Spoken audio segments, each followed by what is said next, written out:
네, 매주 금요일은 정치권 상황 정리하면서 여론조사 결과도 살펴보는 시간 갖고 있습니다. 오늘도 스튜디오에 여론조사 업체 메타보이스 김봉신 이사 그리고 유승찬 정치평론가 나와 있습니다. 어서 오십시오. 네, 안녕하세요. 반갑습니다. 안녕하십니까. 네.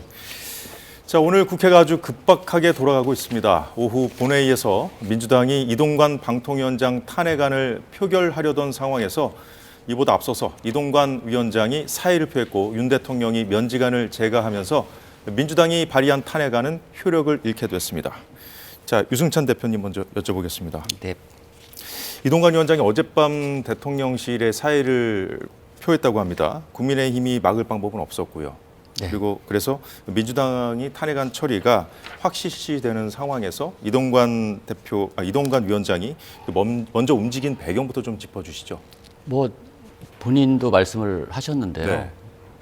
어쨌든 자고 일어나면 정치가 이렇게 상상할 수 없는 시나리오들이 현실로 펼쳐져 있어서 좀 당혹스러운데요. 일단 민주당이 추진하는 탄핵 시나리오에 일단 흠집을 내는 거죠. 네. 그러니까 이동관 위원장 입장에서 보면 탄핵이 가결되면 방통위가 몇 달 동안은 업무가 마비되죠. 그렇죠. 헌재 네. 판결이 나기 전까지 직무를 정지당하는 것이기 때문에 네. 그것을 막기 위해서 이제 사표를 냈다, 뭐 이렇게 이제 말씀을 하셨고, 그런 정도로 지금, 그러니까 이 여의도 정치가 지금은 탄핵도 남발되고 있지만, 네. 이 탄핵에 대응하는 이게 사실은 정상적인 국정은 아니지 않습니까? 작용, 반작용. 작용과 계속 반작용. 그러니까 이어지는 약간 상황이죠. 네. 정치가 아니라 약간 전쟁 상태를 보는 것 같은 느낌이 드는, 그래서 서로 작전을 막 짜고 네. 상대의 허점을 파고들어서 뭔가 이 새로운 이야기들을 만들어내고 있는데, 글쎄요, 이게 탄핵을 무리하게 추진하던 민주당도 그렇고 이에 대응하기 위해서 예. 사표라는, 이게 어떻게 보면 이게 정수는 아니지 않습니까? 정치의 입장에서 보면은. 그렇죠. 네. 탄핵에 맞서서 이제 정당하게 대응하고 뭐 이러는 것이 아니라 이제 사표를 내므로써 탄핵으로 인해서 정치적 이득을 얻으려던 민주당에게 역공을 취한 형태가 됐잖아요. 어떻게 보면 뭐 민주당이 허를 찔렀다 이런 해석도 그런 나오더라고요. 허를 찔렀다고 보는 것이 맞는 것 같아요. 민주당도 네. 국민의힘도 몰랐다고 하니까요. 어쨌든 네. 뭐 이제 그런 상황이어서 국민들이 보시기에는 이게 어떻게 보이실지 한번 조금 더 지켜봐야 될 것 같습니다. 네, 그렇습니다. 여당이 밤샘 농성을 하던 상황에서 이제 이동관 위원장의 사표를 냈다는 소식이 전해지니까 여야가 모두 좀 당황한 그런 상황이었거든요. 예. 오늘 아침 여야 반응을 잠시 보고 얘기 나눠보겠습니다. 이동관 방통위원장이 사의 표명을 했습니다. 탄핵을 회피하기 위해서 꼼수를 했는데 대통령께서는 이동관 방통위원장의 사표를 수리하지 말고 국회가 탄핵 절차가 마무리될 수 있도록 해주시기 바랍니다. 김진표 국회의장의 민주당 편들기와 편파 진행 때문에 방통위의 수장 공백과 기능 정지가 초래됐다는 점에서 김진표 의장은 비난받아야 마땅합니다. 네, 윤 대통령이 면직안을 제거했더니 민주당은 국회의 탄핵안 처리를 대통령이 방해했다 이런 주장까지 펴고 있습니다. 국민의힘은 이 위원장을 탄핵해서 방통위 업무를 좀 마비시키는 것이 민주당의 총선 전략이라고 비판해 왔고요. 자, 여야의 입장을 좀 반영해서 예. 이번 사태를 좀 어떻게 좀 정리해 볼까요? 글쎄 말씀드렸듯이 지금 이제 사표를 내기 전에 용산과는 소통이 좀 있지 않았겠습니까? 그죠? 그러니까 그냥 뭐 소통 없이 그걸 결정해서 진행을 했을 것 같지는 않고요. 네. 그래서 용산에서도 어쨌든 방통위원장을 공석으로 남겨두는 것보다는 사표를 내는 게 좋다고 판단을 했을 가능성이 있고요. 근데 이제 이후에 이제 이번에 이제 사표를 내셨기 때문에 또 이제 새 방통위원장을 임명하고 또 인사청문회를 하고 뭐 이런 절차들이 또 진행이 될 거잖아요. 뭐 국회 상황으로 이어지겠죠. 네, 그래서 지금 윤석열 정부와 여당은 예. 이 총선을 앞두고 이제 거대 야당 심판론으로 총선을 치르려고 할 것이기 때문에 이 탄핵 이슈를 부각시킴으로써 이것들 총선까지 가져감으로써 총선에서 유리한 프레임을 만들어내겠다 하는 의도가 분명해 보이고요. 예. 그러니까 이런 상황에서 이제 민주당이 앞으로 어떻게 대응할지 그것이 좀 관심사가 된 것 같아요. 그러니까 민주당이 역공을 펼쳤다 이렇게 네, 보시는 거죠? 그렇죠. 네, 그렇다고 봐야 될 것 같고 이제 국민의힘은 또 김진표 국회의장을 이제 이 전장에 끌고 들어왔습니다 오늘. 이제 바로 다음에 네. 얘기를 해보겠습니다. 근데 국민의힘 입장에서도 속도 조절, 호흡 조절을 하지 않으면 그것도 역풍이 올 가능성이 있거든요. 아직 뭐 총선까지 기간이 좀 남았으니까 네, 그렇습니다. 좀 예. 지켜봐야 될 것 같고요. 자, 김봉신 이사님, 예.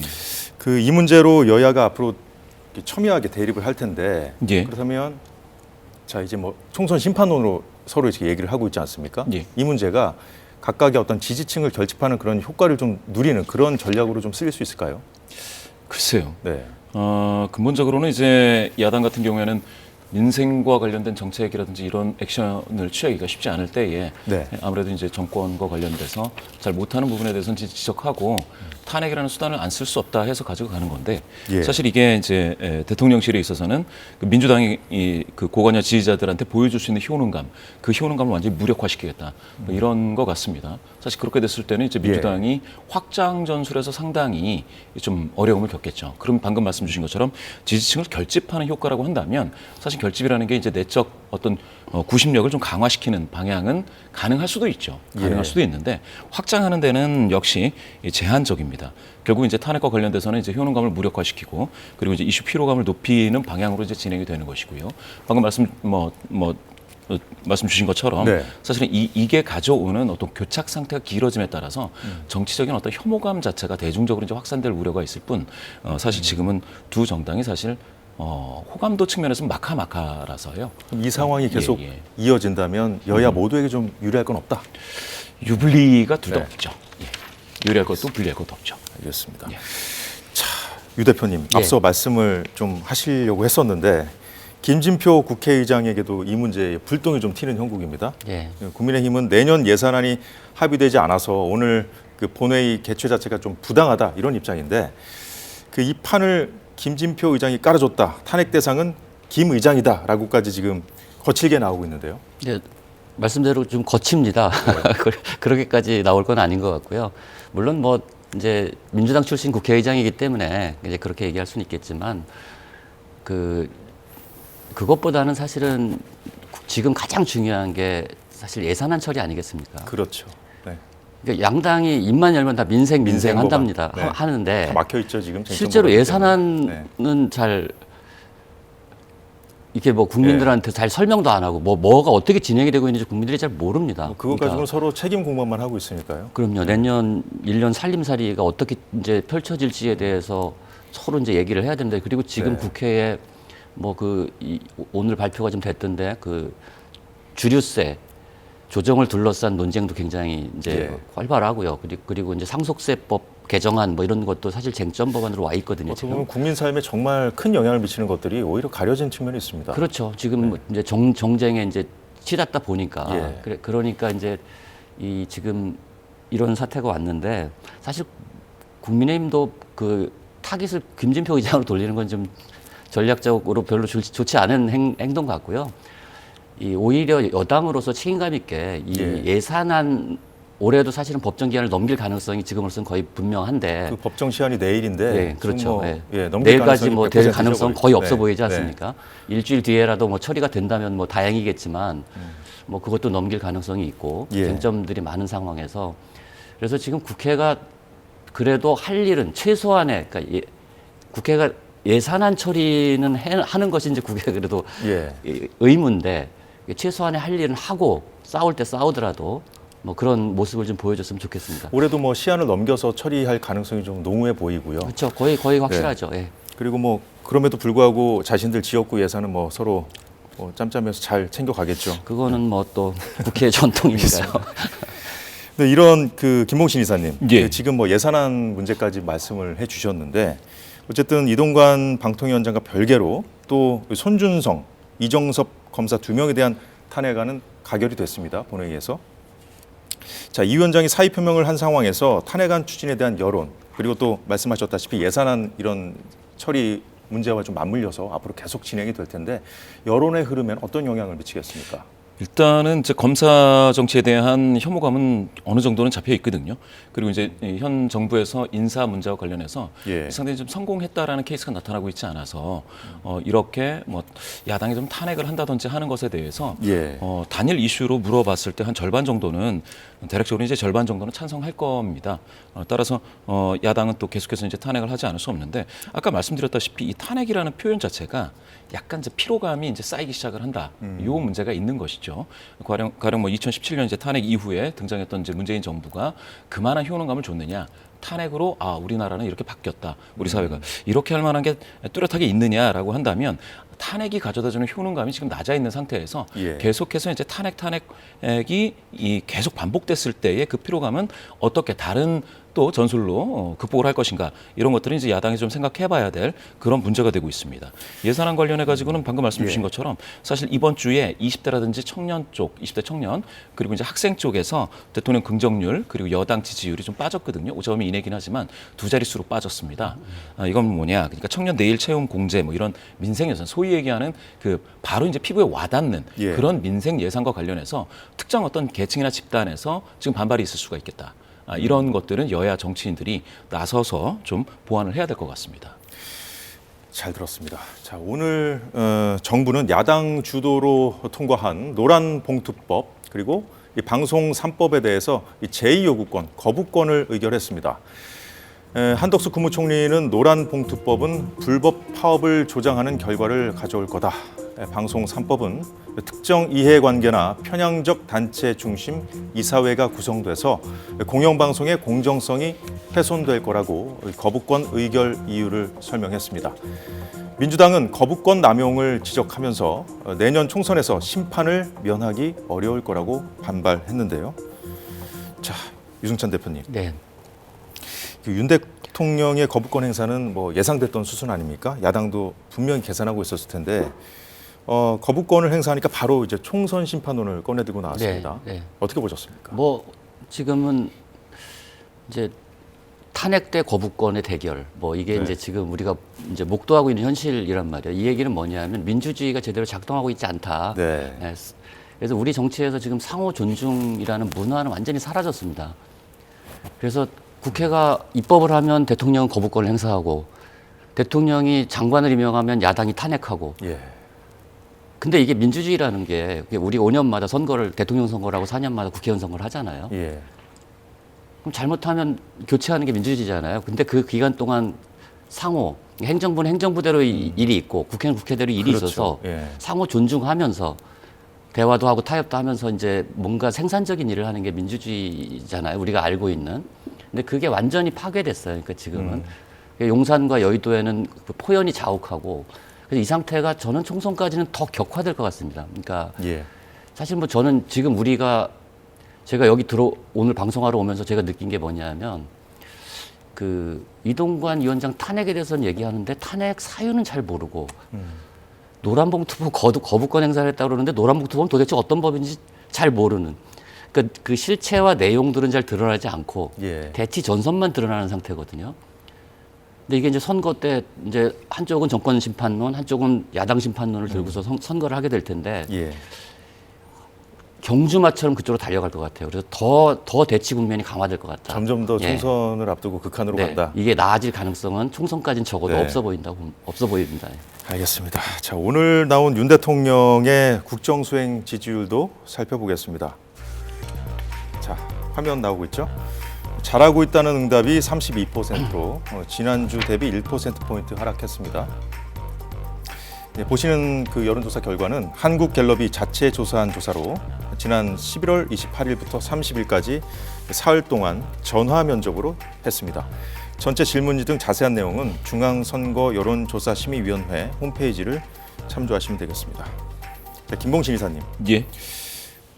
일단 그 표본오차 내에서의 변화이기 때문에 뭐 얼마나 유의미하냐 뭐 좀 판단할 문제인 것 같긴 한데 조사 기간 동안 주요 발생 사안을 좀 살펴봤더니 부산 엑스포 유치 실패 등이 있었습니다. 영향이 좀 미쳤습니까? 어떻습니까?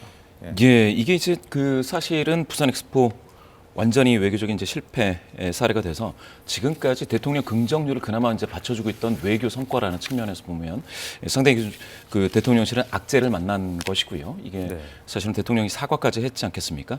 거기에 따라서 오늘 나온 그 갤럽 조사에서 부정평가 이후에 부산 엑스포 유치 실패가 단일 이슈로 이제 등장하는 걸로 봐가지고는 영향이 전혀 없었다라고 보기는 어려운데요. 퍼센테이지는 얼마나 나왔습니까? 1% 나왔습니다. 1% 근데 면? 단일 네. 이슈로서 1% 나오는 거는 결코 이제 적은 건 아닌 게 이게 오픈 문항이기 때문에 언급 그러니까 이게 인지하는 게 아니고 상기하는 걸로서 상당히 예. 강한 영향은 있다라고 봐야 될 텐데요. 그런데 문제는 사실은 이 이슈가 터지기 전에 이미 예. 그 결집 효과라는 게 좀 있습니다. 보수 성향이신 분들이 좀 여론조사라든지 사회 문제에 좀 관심을 좀 환기가 되면서 예. 그러면서 여론조사 응답 적극성을 띠게 되죠.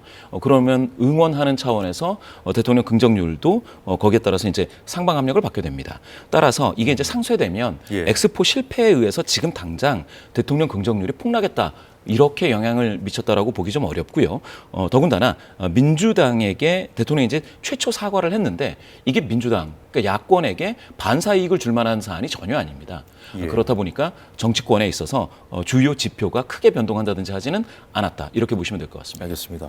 그 조사기관에 있었던 이벤트를 하나 또 봤더니 민주당의 이동관 방통위원장 등에 대한 탄핵안 발의가 있었습니다.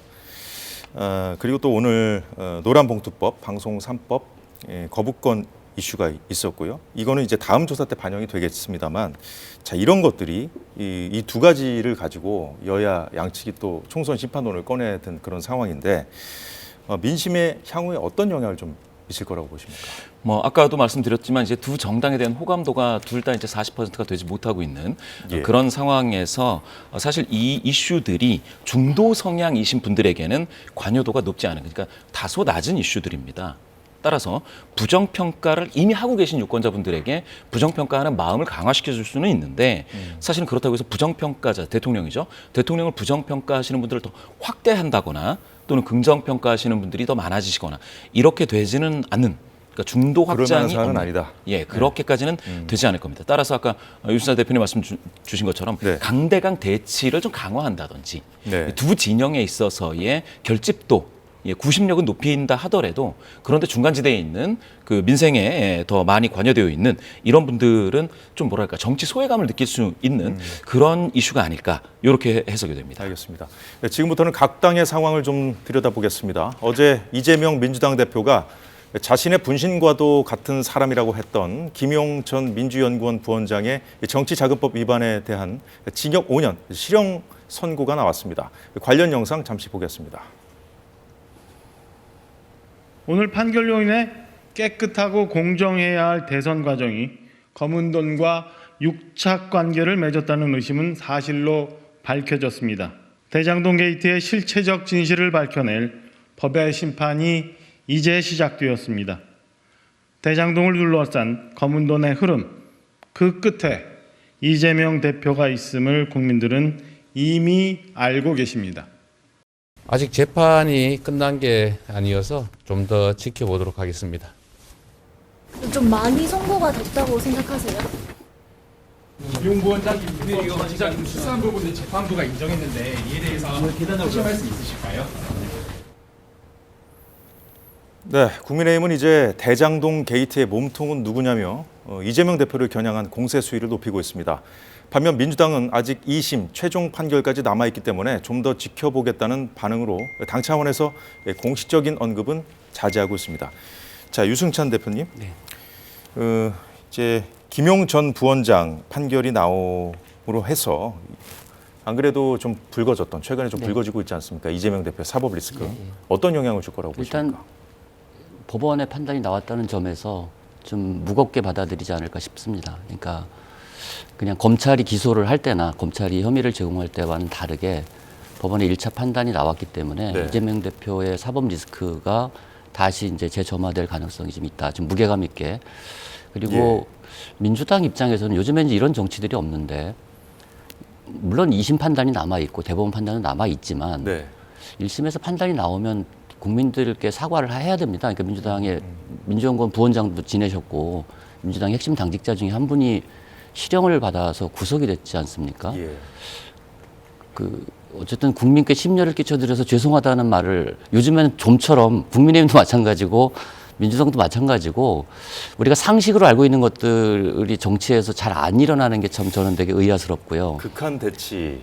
극한 대치에서 나타나는 현상이라고 봐야 될까요? 그렇죠. 그러니까 파생된? 이게 네. 그래서 저는 이제 아까 뭐 총선 뭐 중도층 뭐 이런 말씀하시는데 지금 중도층들은 사실은 이런 시사 방송도 안 보고요 등을 돌리고 있습니다. 지금 거의 정치 뉴스를 이게 접하지 않으려고 노력하시는 분들이 제 주변에도 꽤 많거든요. 그러니까 이분들이 이제 선거 앞두고 어떤 계기로 다시 돌아와서 판단을 할 거냐 이거는 이제 되게 민감한 일이어서 근데 과연 지금 국민의힘이나 민주당이나 이 거대 양당의 그런 중도층을 끌어들일 만한 동력이나 기제가 있는지 여기에 대해서 저는 약간 좀 회의스럽고요. 그래서 오히려 이번 총선에 가장 큰 변수가 있다면 이제 제3당의 힘이 어느 정도 될 것이냐. 뭐 그 중도층의 표심이 뭐, 이준석 상배를 가릴 신당이나 수가 있겠죠. 이 조국 신당이나 이런 새로운 정치적 흐름이 기존 그 양당 진짜 그 이 정치 자체를 실종시킨 양당에 대한 거부감을 어떤 방식으로 이제 결집시킬 수 있을 것이냐, 과연 그게 가능할 것이냐, 뭐 이런 데에 따라서 선거판이 많이 달라질 거기 때문에 지금의 여론 상태는 저는 박스권을 넘어서 거의 금고에 갇혀 있다. 그냥 그 지지층이 박스도 아니고 금고에 꽉 갇혀가지고 딱 움직이지 않는. 그래서 뭐 노란봉투법 이 탄핵 이슈나 거부권 이슈나 이런 것들이 지지율에는 큰 영향을 미치지 않을 것 같다. 저는 그렇게 봅니다. 금고에 갇혀 있는 박스권 지지율 말씀하셨는데 오늘 한국갤럽에서 나온 정당의 지지도도 한번 보겠습니다. 자, 민주당과 국민의힘 여전히 오차 범위 내에서 비등한 구도로 지금 어떻게 보면 지지율이 좀 모두 다 좀 횡보하고 있다고 해야 될까요? 그런 지지율 모습을 방송을 보이고 하기가 있습니다. 좀 그렇습니다. 너무 똑같아서. 김봉신 이사님, 예. 조사 기간을 봤을 때 예. 그러니까 어제까지 한 조사 결과잖아요, 이게. 이제 그 김용 전 부원장 1심 선고도 영향을 좀 미쳤다고 볼 수 있을까요? 이게 이제 1심 선고가 어제 저녁인가요? 어제 저녁. 어제 나왔습니다. 어제. 예. 그러면 거의 영향이 없죠. 영향은 없고요. 이게 김용 부원장과 관련해서 이제 작년 10월 초에 압수수색 들어갔을 때 그때는 더불어민주당 지도가 영향이 있었죠. 그때 압수수색을 안 들어갔으면 더불어민주당 지도가 40% 선을 상향 돌파하는 기염을 토할 수 있는 그런 계기가 있었는데 압수수색이 들어가면서 5%포인트 꺾입니다. 더불어민주당 지도가.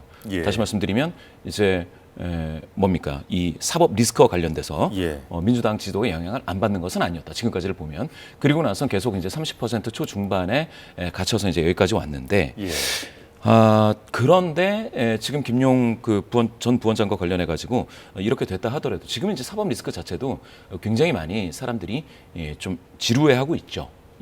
그래서 단일 이슈로 얼마나 크게 영향을 미칠 수 있을 것인가는 좀 생각을 해봐야 되고요. 만약에 이재명 대표와 관련된 이슈가 진짜 현실화된다면 그때는 굉장히 큰 흔들림이 있을 것 같다. 이렇게 보고 있습니다. 알겠습니다. 자, 요즘에 그 이재명 대표를 향해서 날을 세우고 있는 이낙연 전 대표까지 이 대표의 사법 리스크 지적하기도 했는데 잠시 듣고 오겠습니다.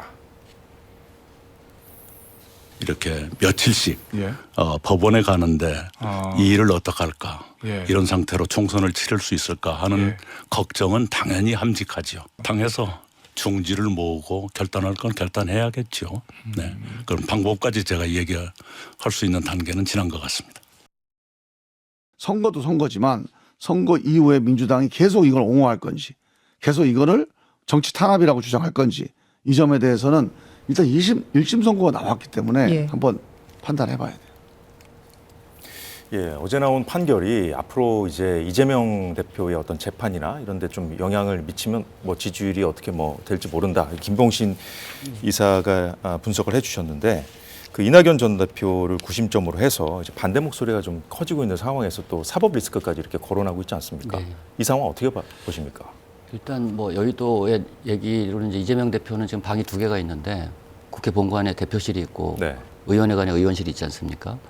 그래서 의원실에서는 사법 대응을 하고 있고 이제 당 대표실에서는 당무를 보고 있다 뭐 이런. 그래서 재판이 있을 때는 의원실에 있는 시간이 많이 늘어난다 뭐 이런 얘기를 하는데 이제 그만큼 사법 리스크는 어쨌든 물리적이고 정신적으로 이제 현실인 거죠. 거기다가 지금 이제 국민의힘도 지금 당무 평가에 대한 영남 지역 의원들의 반발이 이제 나오기 시작을 했고 예. 민주당도 의원 평가를 해서 하위 20%에는 굉장히 그 큰 핸디캡을 적용을 하거든요. 네네.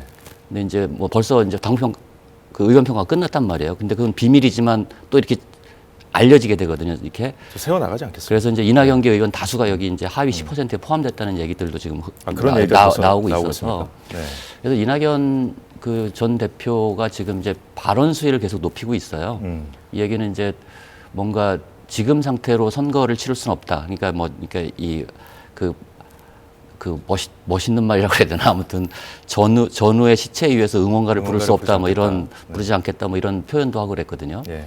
그래서 실제로 이제 공천을 둘러싼 전쟁이 시작이 되는 거고 그것이 이제 그 밖으로 이제 그 이런 사법 리스크를 매개로 해서 이제 표출이 되게 될 거고 이 목소리는 커질 겁니다. 그리고 지금 민주당은 이것과 다른 이슈로 지금 선거제도 개혁 문제가 걸려 있거든요. 그렇죠. 어제 의원총회도 했고 그래서 지금 민주당 그 당 지도부는 병립형 회기를 원하고 있는 것 같고, 근데 그 부분도 지금 이재명 대표가 선거 공약, 대선 공약을 그렇죠. 지키지 않는다는 그런 약속을 공격 깨는 포인트로 거죠. 작용하고 있지 약속을 깨는 않습니까? 거죠. 그래서 여기는 상당히 많은 의원들이, 그러니까 그 김상희 의원 위성정당 금지법 발의에 70명이 넘는 의원들이 참여를 했거든요. 네. 이거는 되게 숫자로선 의미가 있죠. 그냥 기존의 비명계보다는 훨씬 이제 늘어난 숫자가 선거제도를 계기로 목소리를 내고 있는 것이라서 그렇군요. 앞으로 이재명 대표가 이런 복잡한 함수들을 어떻게 풀어낼 수 있을지 이거는 뭐 좀 지켜봐야 될 것 같습니다.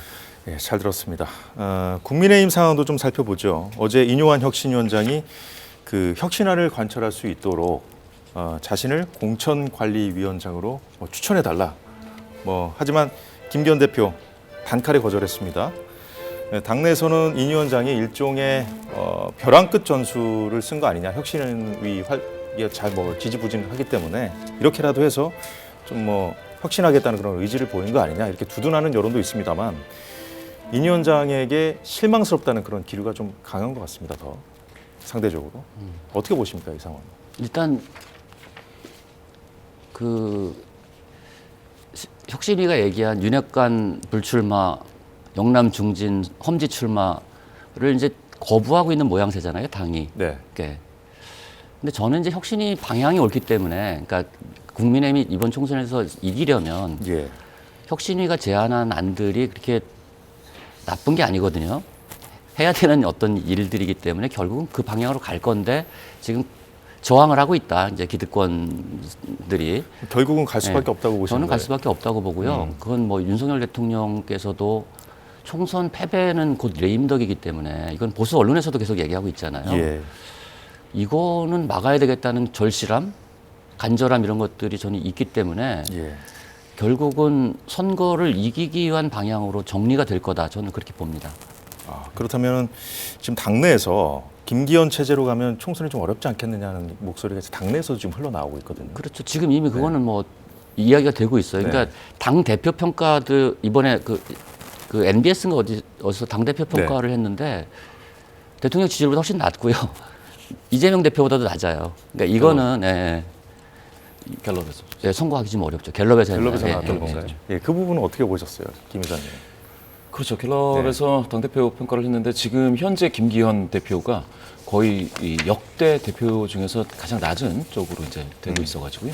앞으로 이제 어떻게든지 바뀌지 않으면 안 될 거다라는 거죠. 그런데 이제 방금 말씀 주신 것처럼 인요한 혁신위원장도 사실 노이즈 마케팅에는 성공했지 않습니까? 언론 노출량에서 이제 민주당을 완전히 압도해 버렸으니까 상당히 성공하긴 했는데 이게 노이즈에서 끝나지 않으려면 다른 뭔가가 있어야 됩니다. 지금 인요한 위원장 혼자서 이렇게 하는 것은 되게 좀 뭐라고 해야 될까요? 그냥 희화된 상황, 정치 희화에서 끝날 우려가 있으니 그러면 뭔가 다른 조치가 있어야 된다. 다른 인물이 투입이 된다. 이렇게 좀 보고 있습니다. 그렇다면 김기현 체제 유지 내지는 비대위 전환 그 체제가 이제 바뀌는 거겠죠. 다른 어떤 방식으로든지 전환돼야죠. 그럼 그 두 가지 시나리오가 있다고 봤을 때 그럼 어떤 시나리오 갔을 때 각각의 그 민심의 어떤 방향이라고 할까요? 여론 어떻게 움직일 거라고 보십니까? 각각의 시나리오를 대비해봤을 때. 여권에서는 사실상 김기현 체제 유지로 총선을 치르기가 어렵다라는 판단을 이미 하고 있을 거고요. 그거는 여당을 지지하시는 그런 많은 분들도 거기에 대해서 굉장히 그 여론이 쏠려 있습니다. 따라서 사실은 어떤 방식으로든지 전환될 것이라고 보고 있고요. 김기현 체제가 유지가 된다면 예. 사실은 내부적인 어떤 트러블, 내홍 상태가 너무 많아서 내홍 상태가 너무 깊어져가지고 예. 총선에서 효과적인 어떤 성과를 얻기는 좀 어려울 거다 이렇게 보여집니다. 유 대표님 어떻게 보십니까? 지금 김기현 대표는 일단은 총선 준비라도 내 체제로 좀 하겠다 이런 의지가 네. 좀 확고해 보이는데. 그러니까 김기현 대표가 대표직을 스스로 물러나지 않으면 뭐 물러나게 할 방법은 없습니다. 현실적으로. 그 최고위원들도 이제 측근들로 또 그렇죠. 채우고 하지 네, 않았습니까? 그래서 뭐 그러면 이제 선대위를 강력한 선대위를 꾸려서 이제 선거를 할 수는 있죠. 근데 지금 그 최근에 제가 이번 조사에서 갤럽이 이제 그 9월 전체 조사 세대별 조사를 했는데 네.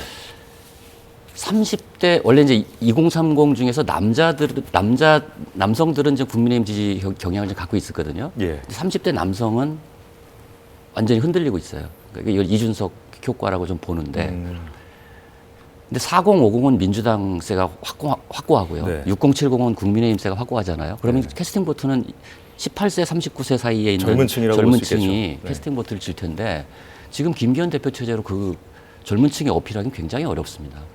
그래서 국민의힘이 선거에서 가장 좋은 카드는 윤석열, 이준석 연합을 복원해내는 거고요. 여기에 이제 한동훈 같은 스타급 정치인이 가세해서 수도권에서 뭔가 흐름을 만들어내는 것. 근데 저는 이런 방향으로 가서 선거를 승리하려고 하는 욕망이 강할 수밖에 없기 때문에 그쪽으로 갈 거라고 보고 그러면 그 국민의힘이 만약에 그쪽으로 가게 되면 역동성을 갖게 되잖아요. 예. 그럼 민주당은 이 역동성에 대응할 수 있는 어떤 걸 만들어낼 수 있느냐. 지금은 거의 이재명 대표 공부하죠. 거기에 네. 확 묶여 있거든요. 그러니까 역동성이 없으면 이야기가 없고 회자가 안 되고 예. 그러면 선거를 하기가 굉장히 어렵습니다. 특히 중도층한테 뭔가 감동적인 이야기들을 만들어내기가 되게 어렵기 때문에 네네.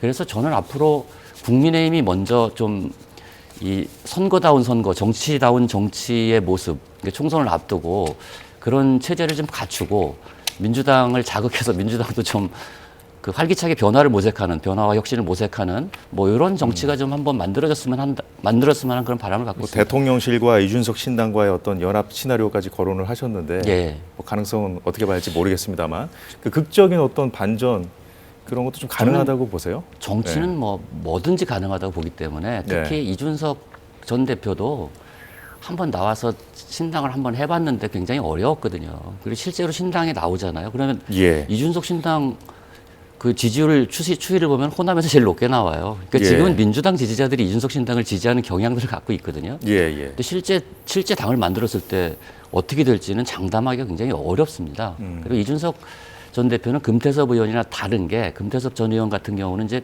다당제를 원하는 거거든요. 지금 양당 체제를 넘어선 새로운. 근데 이준석 전 대표는 그게 아니에요. 그 얘기는 뭐 다음에 또 보수의 적자가 되고 싶다 이런 거기 때문에 좀 다른 의미가 있습니다.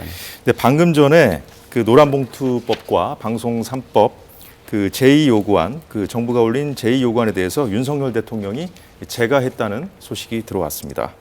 네, 오늘 얘기는 이 정도로 정리하겠습니다. 지금까지 유승찬 컨설턴트 그리고 김봉신 이사였습니다. 고맙습니다. 네, 고맙습니다. 감사합니다.